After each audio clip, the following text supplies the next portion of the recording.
भोक पाई भिटामाटी छाड़ुछंती लोके पेट चाखंडक पाई बाहर राज्य को दादन खटी जाउथिबा बेले अकथनीय अत्याचार शिकार होउछंती। एपरिक दादन खटी जाउथिबा श्रमिक शेष रे शब होई गाँ को फेरुची। फोन कले भल नहीं लगवार बोला छने गला कर हॉस्पिटल में छुं बोले हाँ और छने गला कर सैलन चढ़े थे निजे बार ना बोले आर पहले हाँ आर के याद खराब हो गला बोले हाँ तो इनी कर तमे केन सरदार नहीं करि जेथिला से मन को पप्पू भरमडार मदन सरदार कथबार्ता कर पप्पू बने थे माने पप्पू बेले हमर कंटांजी पप्पू खान तो तुम सरदार संग कथबार्ता हेलो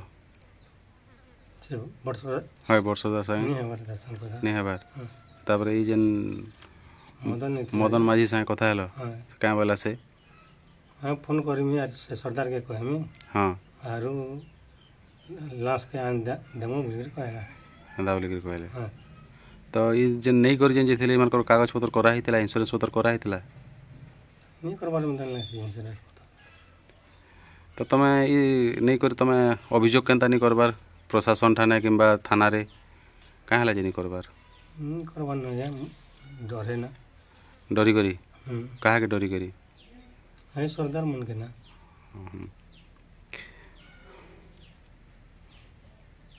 एपरी घटना खपराखोल अंचल पाई नुआ नुहे।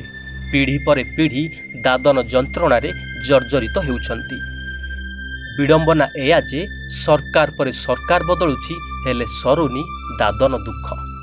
सरकारक लोकाभिमुखी योजना जेमिति एमानंक पई सात सपन दाना पई दादन खटिबाकू बाहर राज्य को जाउछंती आउ सब होई फेरुछंती।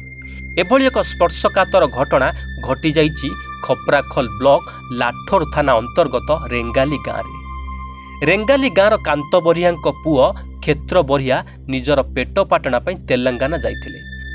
सेठारे से इटागढ़ा फैक्ट्री रे काम करुथिले। तेबे काम करुथिबा समय रे हठात क्षेत्र बरिया पेटरे जंत्रणा होइतला। तांकू डाक्तरखाना नेबार किछि समय परे क्षेत्रंक मृत्यु होइतला। परे मृतदेह को आम्बुलांस साहाय्य गाँ को आनी शव सत्कार करा जाइथिबा सूचना मिलिछि।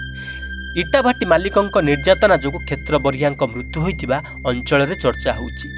तेबे एही घटनार श्रम विभाग कौन कार्यानुष्ठान नेउछि ताहा देखिबार अछि।